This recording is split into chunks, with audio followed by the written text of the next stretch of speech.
бо фарорасии фасли тобистон бисёр бемориҳои сироятӣ мавсимӣ сар мезананд, ки ба ин бемориҳо бемории сироятии шадиди меъдаи рӯда дохил мешавад. Бемориҳои сироятии мавсимӣ гурӯҳи хеле калони бемориҳо буда, аз асари бактерияҳо, вирусҳо, рикетсияҳо ва содатаринҳо ба вуҷуд меояд. моҳияти чунин бемориҳо аз он иборат аст, ки онҳо бино бар таъсири тарафайни ду биосистемаи мустақил макро ва микроорганизм инкишоф меёбад ва ҳар яке аз ин биосистемаҳо дорои фаъолияти биологӣ махсус аст.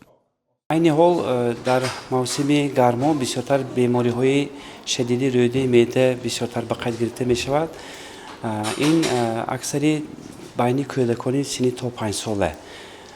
Сабаби асосӣ дар он аст, ки кӯдакони синни то 3 сола 5 сола масъулияти онҳо нисбати бемориҳои сироятӣ паст буда, боиси тез ба беморшавӣ гирифторшавии онҳо мушоҳида карда мешавад. ҳангоми сарзадани беморӣ чӣ қадар ба муассисаи тандурустӣ барвақттар муроҷиат намоянд, ҳамқадр беҳтар мебошад. сироят ёфтан ҳанӯз маънои бемор шуданро надорад. бемории сироятӣ дорои давраи ниҳоии инкишофи сироят мебошад. маънои давраи ниҳоӣ яъне аз лаҳзаи ба организм ворид шудани сироят то пайдо шудани аломати беморӣ мебошад. дар ҳолати дер муроҷиат намудан оризаҳои беморӣ дида мешавад ба монанди варами камсафедагӣ, фалаҷи рӯдаҳо, ки табобати он ҳам мушкил мебошад. дар шароити хона то ба муассисаи тандурустӣ муроҷиат кардан ҳангоми сарзанӣ нишонаи аввали беморӣ ин чӣ қадар бо маҳлули регидрон гӯем ҳама оддитараш дар шароити хона ҳам омода намуда нӯшонидан, чунки кӯдакҳо талаботи онҳо ба об бисёртар буда, чӣ қадар гӯем регидрон тиян ҳамқадр беҳтар то муассисаи тандурустӣ муроҷиат намуданд. аломатҳои бемории шадиди меъдаи рӯда чунин аст: дард дар мавзеи шикам, дилбеҳузурӣ, қайкунӣ, фазлаи моеъ монанд, ҳароратбаландӣ, беҳолӣ, бемадорӣ, хушкшавии даҳон, камиштиҳоӣ, камқувватӣ ва ғайра мебошад. ҳиверамои гирифта овардагӣ будем. беҳад ишкамаш дардаш сахт буд. ҳама чиза шуштаю тоза кардаю баъд истеъмол кунанд, ки мақсад кӯдако бояд тиян, ки вай нашаванд, касал нашаванд. оби ҷӯшидагӣ.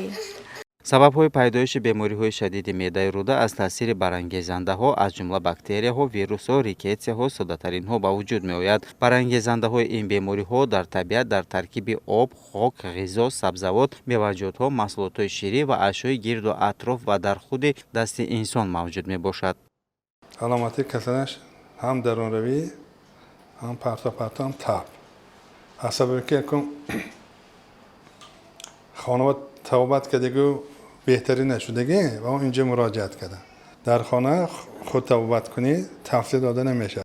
дар фасли тобистон талаботи инсон ба обҳои ошомиданӣ зиёд мегардад ва баъзан ҳолатҳое мегардад, ки инсон маҷбур мешавад аз обҳои ба санитарӣ ҷавобгӯ набуда истеъмол мекунад, ки ин боиси сироят ёфтан мешавад.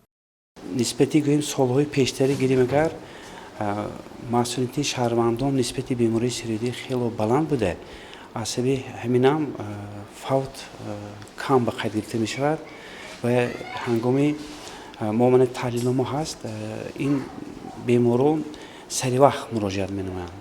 масалан якум шабонарӯзи аввал ба аллакай беморхона муроҷиат менамоянд. инам ҳам табобаташ осон, ҳам гӯем беориза.